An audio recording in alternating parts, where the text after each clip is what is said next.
¿Qué tal? Bienvenidos a este su bonito podcast de confianza de En esta esquina. Yo soy Beca Duncan y en esta ocasión he sido invitada a tomar este espacio y ponerme a debatir con dos mujeres historiadoras espectaculares y vamos a estar hablando sobre un tema candente, un tema polémico, de controversia y del momento. Les presento a nuestras invitadas del día de hoy, Úrsula Camba y Raquel Urroz. Bienvenidas. Muchas gracias por estar aquí con nosotros el día de hoy. Gracias a ustedes por la invitación. Muy contenta de acompañarlos hoy, Beca. Muchas gracias. Hola Beca, hola Úrsula, gracias, gracias.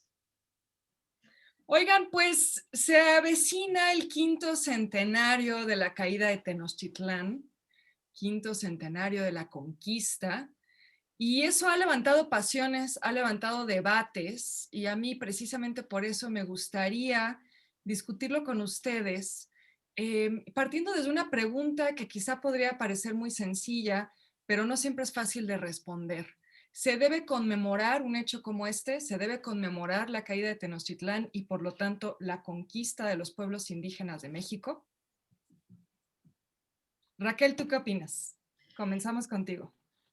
Yo creo que por supuesto que sí, que hay que seguir machacando el tema cada año, ni modo, así nos toca a los mexicanos, porque yo creo que no lo acabamos de digerir bien, además que es un hecho histórico que todavía le falta, o sea, todavía es complicado, le falta todavía análisis, ¿no? Eso por un lado, no sabemos tanto de ese acontecimiento puntual, por un lado, entonces creo que sí necesitamos seguir machacando, digiriendo el tema hasta que nos hagamos responsables de lo que nos toca como pueblo y como cultura nacional, digamos, ¿no? Y por otro lado, es decir, entonces conmemorar, por supuesto que sí, que no es lo mismo que ni festejar ni nada de ese tipo, ¿no? Sino traer a la memoria para volver a analizar y hacerlo de una forma crítica, por supuesto, y discutirlo, ¿no? Seriamente, porque eso es lo que falta. Úrsula, nos dice Raquel que conmemorar, pero no festejar. ¿Tú qué opinas de esto?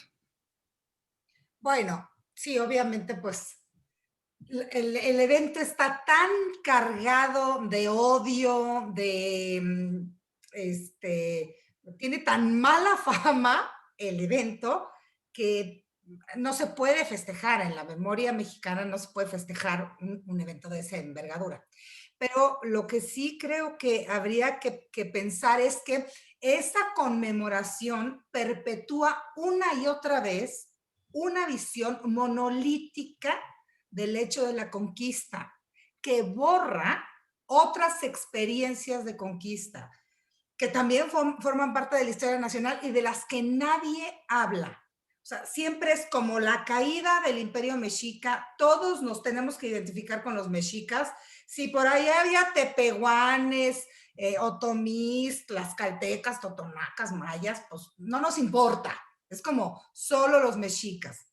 Y ese hecho, además, no permite comprender los otros procesos de conquista que se llevaron a cabo, por ejemplo, en el norte, que fueron procesos muy largos, Raquel lo sabe muy bien, y distintos, porque eran sociedades muy distintas. Esa es otra cosa, o sea, se conmemora, pero se conmemora como si fuera una sociedad indígena, una única, y no hubiera como estas variantes o estas peculiaridades de cada grupo, ¿no? Creo yo. Ahora, yo, Beca, perdón, pero me voy a defender un poquito de lo No, que está está diciendo bien, de esto se Úrsula trata. y salir a la defensa del sentido de puntualmente de este hecho, que yo creo que sí es trascendental para tepehuanes y totonacas y para mexicanos y españoles y para ti, para mí, porque nadie puede negar que, digamos, si uno se pone a estudiar las condiciones desde las geográficas, tecnológicas, políticas, etcétera, nadie puede negar que existió un gran estado hegemónico con intereses expansionistas. Ese papel hegemónico nadie se los quita a los aztecas o mexicas, como quieran llamarles, y digamos, digamos, no elimina que hubieran muchas formaciones sociales y políticas, muchos señoríos también poderosos, y políticos. Por supuesto que los hubo, pero eso no quita la centralidad y el poder hegemónico de un estado y una capital que cayó en una fecha determinada. Poder hegemónico que fue su ruina, Raquel Urroz, su ruina. O eso ya empezábamos al rato, Beca, ¿todavía no era? Por eso hay que ver las condiciones. O sea, son una isla, los rodearon los bergantines, cayeron, se destruyó una ciudad, pero claro, la destruyeron porque era muy importante, era protagonista en la historia de estos pueblos. Bueno, y ahora que hablaban de pensar esto como pues el mosaico que fue en esa época y que sigue siendo, ahí ya tocamos temas que podríamos decir que están mucho más cercanos a algo que se ha puesto también mucho sobre la mesa en este momento, y es el tema de la decolonización, los estudios postcoloniales, observar las cosas ya desde esa mirada. ¿Qué pasa entonces con la conmemoración de la caída de Tenochtitlán? Desde esa perspectiva, ¿qué tanto entonces conmemorarlo se convierte en una apología de la conquista, por lo tanto del colonialismo? Y entonces terminamos de nuevo perpetuando esta idea en la que son todas esas voces de esa memoria de todos esos pueblos indígenas que terminan siendo acalladas por este gran hecho histórico. Mira, ¿Yo, Raquel? Tú sí, claro. Mira, yo creo que ese punto que tocas es muy importante. Yo lo que observo en los discursos imperantes es una ideología, digamos, estática, un discurso cerrado que no admite diálogo, en un discurso cerrado que es lo que yo pienso y lo que yo opino sobre lo que tú estás diciendo que está absolutamente equivocado. Entonces, lo que pasa con este discurso es que no permite justo el disenso, no permite otras miradas, y establece nuevamente, como un monolito que fue esto una colonia. Esta es una discusión que tenemos con frecuencia Raquel y yo. Entonces, tu pregunta viene muy bien, porque ¿qué es lo que yo digo? Bueno, cuando hay este debate sobre si esto era virreinato o colonia, ¿qué digo yo? Bueno, ¿qué es un virreinato? No en el sentido ramplón de que esto era un reino y entonces teníamos los mismos derechos que León o que Castilla. Todo era perfecto y padrísimo y nos llevábamos increíble, ¿no? Exacto, no, claro que no, de ninguna manera. Pero si tú revisas la experiencia, a mí me gusta el modelo anglosajón de colonización o incluso el portugués en las costas africanas. Son modelos donde se hace una exacción de los recursos. En el caso, por ejemplo, de las factorías portuguesas, se negocia con los locales que entregan a sus rivales a los portugueses y los portugueses los venden como esclavos.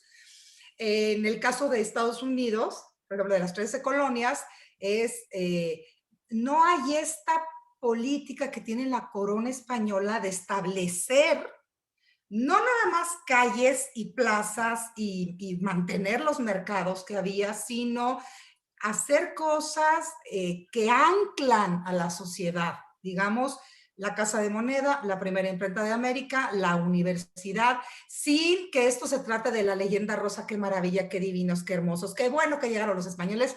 No, pero es que hay que ponderar en la experiencia, porque cuando tú hablas de colonialismo, de lo que estás hablando es, llegaron, impusieron, sacaron y se llevaron. Hay una parte que es cierta, pero también hay otra parte, también cierta, que dejaron mucho. Pues, y eso es en lo que debatimos. Bueno, ahorita Raquel ya sé, se le están parando los pelos. Ándale, arráncate, mi reina. Pero digamos que de alguna manera lo que tú estás diciendo, y ahorita a ver qué nos dice Raquel, es que pues nos tocó los menos peores, ¿no? Es decir, alguien iba a llegar acá, eso era inminente. Y de todos los escenarios posibles, quizá, pues el que nos tocó no fue el peorcito. Pero a ver, Raquel, ¿tú qué opinas de esto? Porque yo también tengo que decir que tengo mis dudas sobre decir que lo que sucedió aquí no fue colonialismo. No, sí fue. No, o sea, yo lo que creo, lo que sí comparto con Úrsula y lo que no comparto es lo siguiente. Sí creo que es una excepción, un caso único México y Perú como virreinatos, como grandes sedes simbólicas de poder político y religioso incluso, y enclaves para las subsiguientes expansiones de un imperio, que es el español, nada más y nada menos que el primer gran imperio de Europa, punto final. Eso por un lado sí es cierto, y en ese sentido, como dice Úrsula, oye, aquí fue la primera universidad, aquí fue la primera parque público, por decir algo, ¿no? Etcétera. Sí, todo sí, pero mi punto de vista es un poquito más materialista y yo creo que no podemos dejar de discutir que sí irrumpió un modelo, un régimen económico diferente, occidental, globalizante, para bien o para mal. Yo no digo que mal o bien, son procesos, macro procesos globalizantes en donde, por supuesto que hubo distintas formas de dominio, pero sobre todo que tienen que ver con intereses económicos en donde se hacen las jugadas diferentes, es decir, acumulación, los negocios, enriquecerse, o sea, todas esas cosas económicas se jugaban aquí de manera distinta. Entonces, por supuesto que sí fue una colonia para hacerla dependiente de una metrópoli, unas más, unas menos. Quizá tuvimos cosas de independencia, pero por supuesto sí para explotar, para tomar dominio con nuevas formas económicas de explotación. O sea, eso nadie lo puede negar. Se transformó todo el paisaje agrícola por otros paisajes distintos. O sea, claro que hubo trastornos, por supuesto que hubo destrucción, lo más importante, se interrumpió la evolución o la historicidad de toda una civilización. Sí, se interrumpió. Que era un hecho inevitable, por supuesto, y que con los ingleses hubiera sido otra historia, por supuesto, pero no podemos negar que se destruyen, por decirte, la nobleza indígena tenía conocimientos astronómicos, códices, símbolos de poder que de un día para otro se destruyeron y se acabaron, se interrumpieron. Entonces, pues si eso no es colonialismo, no sé, Úrsula. Pero es que esa es una visión, mira, tú mismo lo dices, materialismo marxista. Hay que aclararle a la gente. Cuando dices materialismo, la gente no sabe, Raquel. Tampoco. Ay, es la chica material. Oye, no estoy leyendo Marx en las noches, te lo juro. Pero porque ya lo tienes integrado en tu sistema. Toda tú exudas marxismo. Está bien, está bien. Está bien. Bueno, ahora que mencionas marxismo, vámonos a un siguiente tema que creo que es muy importante. En todo este debate, que como podrán darse cuenta quienes nos están escuchando, hay pasiones muy levantadas. Y eso está muy relacionado de cierta forma a la política, de una forma muy, muy importante. Hay también, yo veo, un cambio en ese sentido, en la forma en la que hablamos de este hecho. Ya no estamos hablando de 500 años de la conquista, estamos hablando de 500 años de la caída de Tenochtitlán, ¿no? Entonces, ya digamos, desde la forma en la que hablamos del hecho, vemos que hay un cambio desde entender quiénes son los protagonistas de ese hecho. Pero también pareciera a veces hablarse como de o intentar hablar desde otros términos que incluso parecen como rehusarse a aceptar que eso fue lo que pasó. Es decir, lo que pasó fue una conquista, pero parece que eso se ha convertido en un hecho innombrable. Y eso en gran medida tiene que ver con temas políticos. ¿Cuál es para ustedes entonces el peligro de incorporar un discurso político a un hecho histórico como este? ¿Lo hay? Y si sí, ¿cuál sería? Ese planteamiento es muy interesante, Beca, qué bueno que lo haces. Yo creo que las cosas, pues hay que llamarlas como por su nombre, y fue una conquista. Y llamarle irrupción, encuentro, interrupción, invasión, no, fue una conquista. fue una conquista y las conquistas se hacen a sangre y a fuego, como se hicieron las conquistas por los bárbaros en Europa o como se hizo como Alejandro Magno, como, no sé, como los vikingos, qué sé yo. O sea, despojar a la palabra de su carga significante, entonces tampoco no permite explicar el proceso, porque entonces todo el tiempo estás usando eufemismos para darle la vuelta a cosas que hieren susceptibilidades, que además es muy absurdo que 500 años después hieran susceptibilidades, eventos que no tienen que ver con nosotros en el sentido familiar. Yo siempre hago esa aclaración. O sea, cuando me dicen que yo digo, entonces, ¿qué? O sea, mataron a tu bisabuelo, ¿era Cuauhtémoc? ¿O Cacamatzin? ¿O Cuaupopoca? ¿O Xochipili? ¿O qué? Pues no, no eran. Entonces, como que usar las palabras, eso es muy importante, usar las palabras con el sentido que tienen y con el significado que tienen para poderlo explicar bien. ¿Qué es Ay, yo siento, Úrsula, que esto ya se va a descontrolar. Nada más veo la cara de Raquel. No, fíjate, ahí sí concuerdo, estoy súper de acuerdo. Yo creo que hay que llamarlo por su nombre y con mayúscula, la conquista. Con mayúscula, ¿por qué? Porque por supuesto que fue una gran catástrofe, mucho más que muchas otras conquistas a lo largo de la historia. Ahora, el asunto que también estoy de acuerdo con Úrsula es que como estamos muy sensibles con ese tema, entonces no permitimos dialogar sin que haya ataques, por ejemplo, en las redes que son nefastas porque son ataques viscerales, que entonces no permiten partir de lo que hay que partir, que es los hechos, el conocimiento, o sea, tener una relación con el pasado a partir del conocimiento con sus matices y sin juicios, ni buenos ni malos. Es lo que es en esas condiciones históricas de dos diferentes grandes y complejas sociedades. Entonces, ahí sí estoy de acuerdo, es una conquista, no hay que enredarnos con 20,000 otras conceptos que nos desvíen y mejor empezar a, digamos, a desmenuzar niveles de análisis sobre un gran fenómeno histórico que nos corresponde seguir estudiando. Y por último, ya me callo, sí creo que hay que estar, claro que hay que hacer, confrontar ese hecho con la actualidad, pero para hacernos responsables de lo que hoy somos como mexicanos y no para estar echando culpas que ya no vienen al caso, también estoy de acuerdo.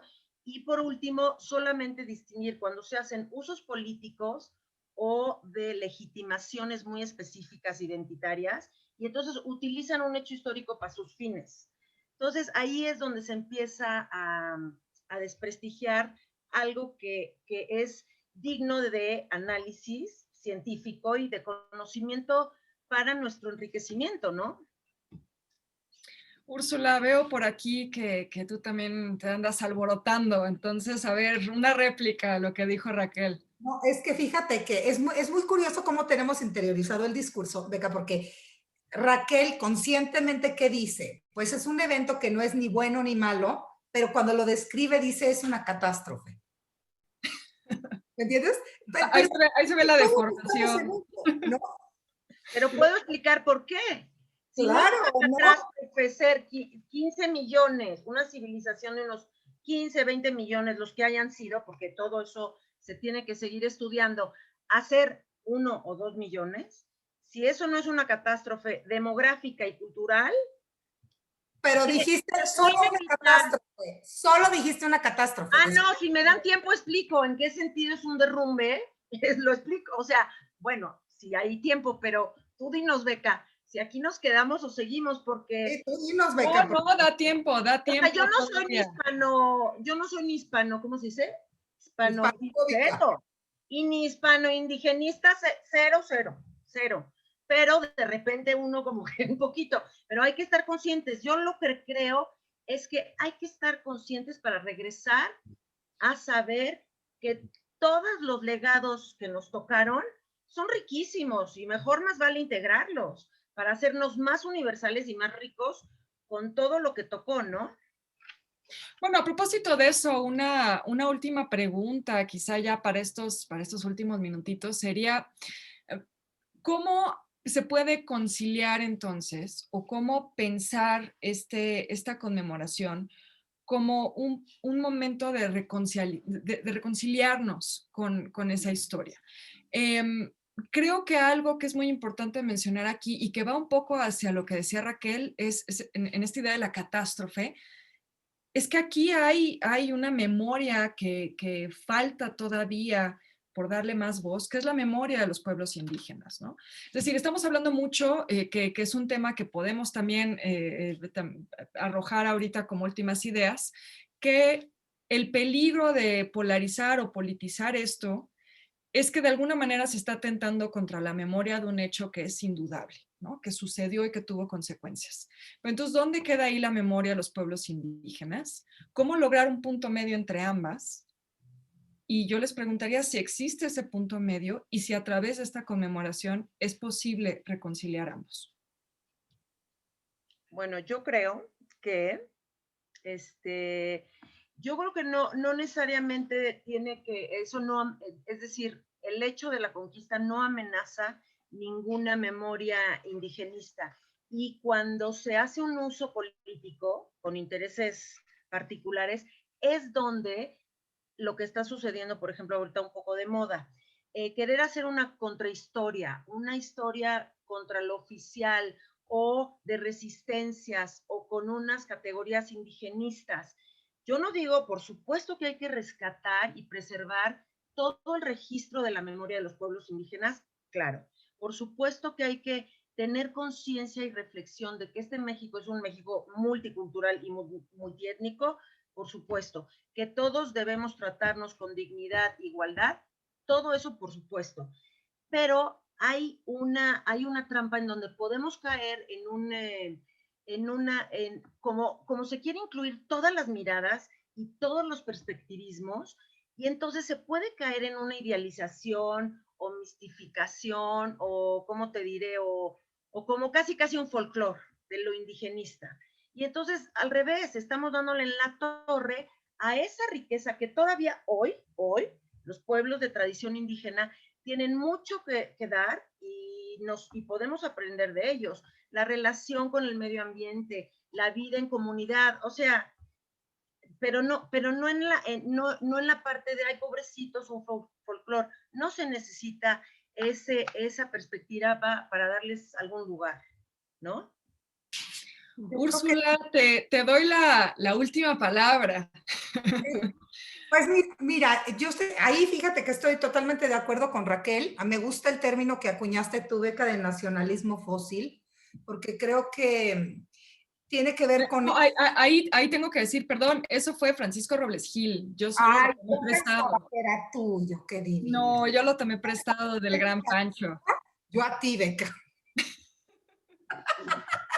Bueno, lo que ya Francisco Robles Gil, perdóname, llamaba el nacionalismo fósil, justamente, ¿no? Como esta cosa que de construcciones así, que pasan los años y es el indigenismo, ¿no? Y las identidades indígenas, y todo lo demás es como el enemigo, el de afuera, el que nos amenaza, del cual no podemos recuperar nada, ni podemos rescatar nada. Y eso pues es bien peligroso porque lo que está tendiendo es, en lugar de integrar, a fragmentar. Y creo que sí estamos en un momento coyuntural en donde es súper importante integrar ese pasado, integrar como los relatos de él y hacer una construcción que tenga que ver mucho más con la reconciliación que con la ruptura, porque pues somos producto de eso, no, como dice Raquel, nos guste o no. Bueno, y entonces ya para concluir, les preguntaría, ¿estamos perdiendo la oportunidad de hacer todo esto que hemos discutido, que son deudas históricas, polarizando el tema? Y finalmente, ¿cuál sería para ustedes el camino para hacer esta conmemoración que pues ya es inminente, ¿no? Pues yo diría en las menos palabras posibles que, es decir, si yo reviso mi propia historia personal mía desde chiquita y me echo el clavado a mi propio pasado, van a haber cosas que no me van a gustar y otras que sí me van a gustar. Las tengo que integrar porque esa soy yo hoy y para poderme hacer responsable de lo que viene, me guste o no lo que me pasó de chiquita o no me guste, ¿no? Entonces, en ese sentido, yo creo que el mejor o quizá único camino válido es tener una relación de conocimiento, porque ahí está la riqueza de todos los legados, es decir, el conocimiento, porque en serio la gente nomás opina sin conocimiento, y ahí está el conocimiento que está para todos. Y entonces ahí sí te puedes enamorar de un lado, del otro, y ver todos los matices de un lado y del otro, que son mucho más complejos, y no reducir a Cortés y Moctezuma, cosas así, ya no estamos para eso. Creo que es una oportunidad para enriquecer, como dice Úrsula, integrar, y al revés, emocionarnos en pensar que somos resultado de legados súper ricos, ¿no? Y eso nos puede hacer más universales y no nacionalistas. Úrsula, yo creo que solo le das la palabra a Raquel para ser tú la que cierra y que nadie Sí, más ¿verdad? pueda debatir, ¿no? No. Para que contigo concluya el tema y ya no haya nadie que te pueda... ¡Oh! ¡Claro que no! Si quieres yo opino y luego que vuelva a hablar Raquel. No, Ya, yo No. ya dije mis más preciadas palabras y acabó. Cierras tú, mi querida Úrsula, como siempre, la que ríe el último ríe mejor. Oye, no, pero es que en realidad estoy de acuerdo. La analogía que usa Raquel es muy útil.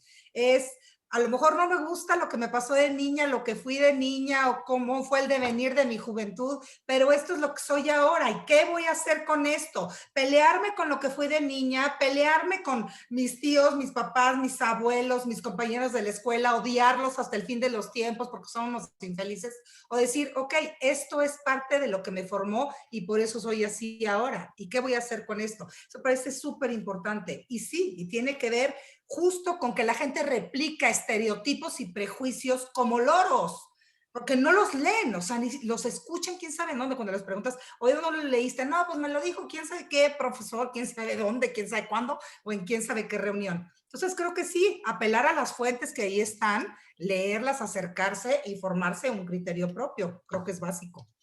Pero no hable mucho para que Raquel pueda hablar. No, amigas, yo nomás las pases. Amigas. Bueno.